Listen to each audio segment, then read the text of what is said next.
another Okay. those pizzas. That thing is awesome. Okay, good. All right, so what I'm going to do is I'm going to propose a series of toasts to honor the folks, since our team is sort of transitioning and we're losing a lot of people that really mean a lot to us. So I want to propose a toast to each one of them. So I'm going to start with George. And so as some of you may know, George hasn't been really full-time on our team this year. So unlike the rest of us, we actually get to watch him arrive every day. And when he walks in, it's really interesting to look at the people and the faces and really what they're thinking. And they're thinking, what pearl of wisdom is he going to bring us today? Is he going to try and one-up Damien on dad jokes? Has he ever gotten his well fixed yet? Yes. Did he bring donuts? So for that, George, I mean, really, as I look around and I think of you, you are the heart of our team. And so for that, we raise our glass to you and salute you. Thank you. Thank you. Cheers, George. Yeah. All right. So, Damien, as I look at you and as I think of you, you are the system engineer. Okay? You would love to be a purist and follow all the things and all the rules that we have in systems engineering. But you know that it's not possible and that you need to be pragmatic, but you still hold those principles near and dear to your heart. And with that, you guide every time that we talk amongst the team. And that is very much loved and guided. And so you, my friend, are our conscience and our moral compass that points us to where we need to go. And for that, we salute you and raise this glass to you. Cheers, Damien. Good job, Damien. Ask me if I look like a truck. Do you look like a truck? No. So Rebecca couldn't be here today, but if she were sitting here right now, she'd be ready for me to tell her that she were either the hands or the intestinal fortitude of our team, and that I was going to talk about how she has such discipline and keeps us on track of where our team is going and all that. And you know, while all that is true, I actually don't think that's how we feel about her, right? Because it kind of rings hollow when we think of her.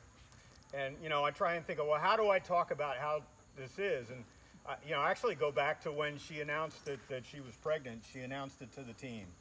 And I know that this was shared amongst us, that we were all so happy for her, more than anything else.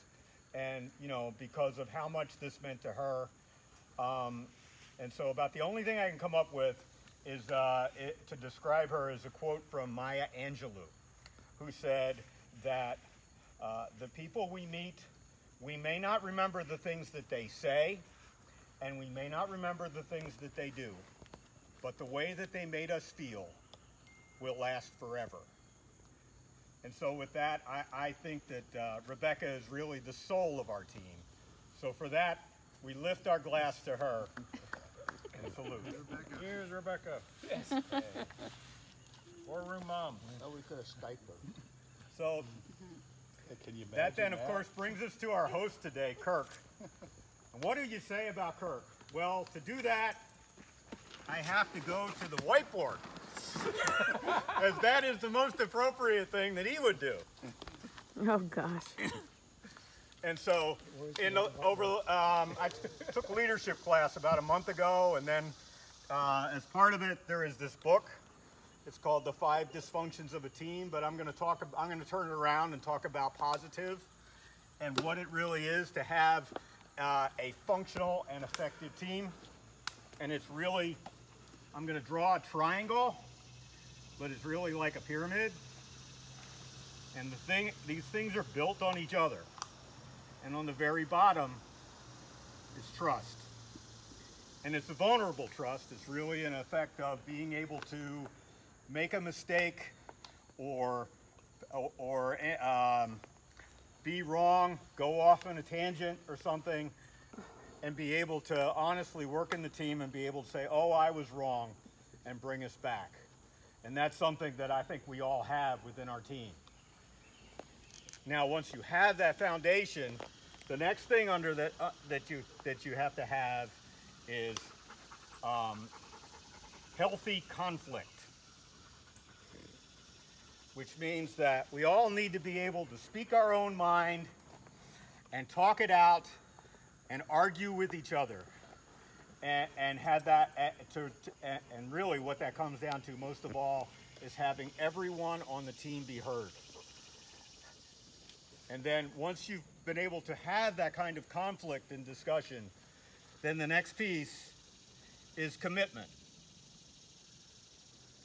And what that means is that everyone on the team, even if they don't agree with the decision, will commit to that decision and follow the way forward that we're going to go.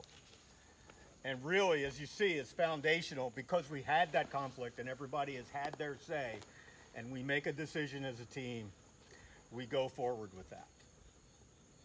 And once we have that commitment, the next thing that you have is accountability. Okay.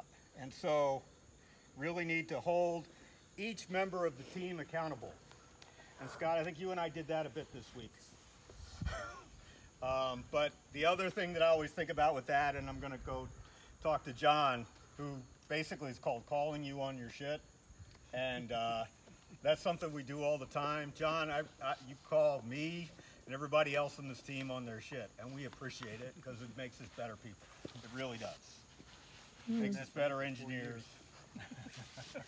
And then lastly is really, at that point, is the team results. And that's not individual results. That's the kind of results that we have as a team. The kinds of work that we have put out and the influence that we've made on the frigate program is really a team result, and we've worked to that. Now, the book talks about dysfunctions of a team and talks about things the wrong team, but and I have to talk about that. We've got all that. And there is one person who put that together and is really the architect of this team, and that's Kirk. And so, Kirk, you are the architect of this. You have built this team and created this environment where we can do all these things. And we do appreciate you, and we raise our glass to you. Salute you. Speech. I have one last toast. And that's, yeah, you can put that down. And that's to the team as a whole. And so, where we find ourselves standing is that we have ripped out the heart of the team. The soul and our moral compass are taken away from us for a period of time. And our architect is no longer with us. What are we gonna do? Well, I'll be honest, I don't know what we're going to do. I think the answer to that is really in what we do day to day and week to week as we go forward. But what we will do is live in the legacy of the team that has been built and hold that up. So with that, I would like to propose this last toast to our team, past, present, and future, and to our success. Salute. Salute. You guys can do it.